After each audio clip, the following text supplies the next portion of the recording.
అదే final judgement. దాన్ని ధవల సింహాసన తీర్పు అంటారు. ఆ రోజున నువ్వు ప్రతిదీ లెక్క చెప్పాలి. ఊరికి ఆశామాషగా ఏదో సెమీ క్రిస్మస్లే, రాకపోతే మా వాళ్ళు ఫీల్ అవుతారులే, మా పాస్టర్ గారికి కనపడాలే నువ్వేదో వచ్చి చిల్లర మార్చి కానుకేసినంత మాత్రాన ఏం ఉపయోగం లేదు. ఏదో ఇక్కడ జనాల ముందు పాడాలని లోపల రిహార్సల్ చేసి వచ్చి ఇక్కడ పాడినంత మాత్రాన ఏం ఉపయోగం లేదు. నీ హృదయంలో వాక్యం ఉండాలి. అప్పుడే నువ్వు క్రైస్తవుడివి, క్రైస్తవురాలివి. నీ హృదయంలో వాక్యమే లేకుండా నువ్వేమి చేసినా వ్యర్థమే.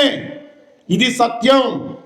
నువ్వు వాక్యానికి ప్రాధాన్యత ఇవ్వకుండా, వాక్యాన్ని ప్రేమించకుండా ఇంకా దేనికి ఎక్కువగా నువ్వు ప్రేమిస్తున్నావు, దేనికి ఎక్కువగా ప్రాధాన్యతనిస్తున్నావు? నీ గురించి బైబిల్లో చక్కగా రాసిపెట్టున్నాడు ప్రభు. చూడండి, అందరూ చదవండి. 2వ తిమోతికి రాసిన పత్రిక 3వ అధ్యాయం 4-5 వచనాలు.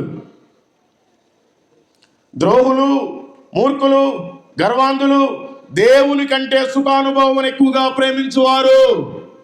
నువ్వు ఇన్ని రోజులు ఈ బైబిల్ని చదవలేదు అంటే దేవుని కంటే ఎక్కువగా నువ్వు దేన్ని ప్రేమించావు? నువ్వు ద్రోహి వంట, మూర్ఖుడి వంట, పాపి వంట. 5వ వచనం, పైకి భక్తి గల వారి వలె ఉండి దాని శక్తిని ఆశ్రయించేవారునై ఉన్నారు. ఊరక భక్తి చేస్తే సరిపోదు. ఆ భక్తిలో ఒక శక్తి ఉంది. ఆ శక్తిని నువ్వు అనుభవించాలి. నీ హృదయంలో వాక్యమే లేకపోతే ఆ శక్తిని నువ్వు ఎలా అనుభవిస్తావు? దేవుడు నీ జీవితంలో ఎలా మేలు చేస్తాడు? నీ హృదయంలో అసలు ఎవరున్నారు? దేవుని వాక్యం ఉంటే హృదయం నిండుగా ఉంటుంది. దేవుని వాక్యం నీలో లేకపోతే నీ హృదయంలో ఇంకేముంది? నువ్వు ఎవరి కోసం ప్రాకులాడుతున్నావు? ఈ లోక ఆశల కోసం నువ్వు ప్రాకులాడుతున్నావా? అందరి ముందు ప్రిస్టేజ్గా బ్రతకడానికి నువ్వు ప్రాకులాడుతున్నావా? అందరి ముందు నువ్వు స్టైల్గా ఉండడానికి ప్రాకులాడుతున్నావా? నువ్వు ఎవరికి ఈ లోకంలో సమాధానం చెప్పాల్సిన పని లేదు. నువ్వు చనిపోయిన రోజుల మర్యాదగా నిలబడాలి అక్కడ. ఆ రోజు నువ్వు సమాధానం చెప్పాలి. అందుకని పైకి భక్తుల్లాగా ఉండబాకండి.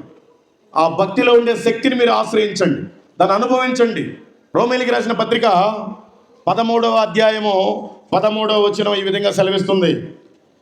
అల్లరితో కూడిన ఆటపాటలైనను, మత్తైనను లేకయు, కామ విలాసములైనను, పోకిరి శాస్త్రాలైనను లేకయు, కలహమైనను మత్సరమైనను లేకయు, పగటి యందు నడుచుకున్నట్టు మర్యాదగా నడుచుకుందుము.